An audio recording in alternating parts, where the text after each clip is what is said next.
குளிச்சு 1 மாசம் ஆகுது. வா நேரம் ஆகுது எனக்கு. வா நான் போகணும், டைம் ஆயிட்டு இருக்கோடியா. வா சீக்கிரம் வா வா வா வா வா வா வா எந்திரிச்சு வரியா? நான் அம்மா அடிக்கிட்டா?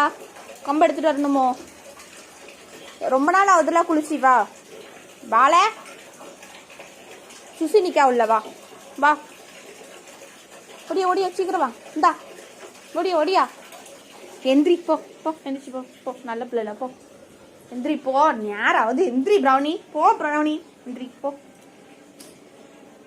எந்திரி போ போ. ஓடு ஓடு ஓடு ஓடு. நல்ல பிள்ளைல போல. ஓடியா ஓடியா. வா வா நல்ல பிள்ளைல ஓடியா. சீக்கிரம் வா. நல்ல பிள்ளைல போ. எவ்வளோ நாள் ஆகுது குளிப்பாட்டி? கொஞ்சமாதிரி மனசாட்சியோட நிற்கியா? கிலோ கரு ஒதர் பத்தி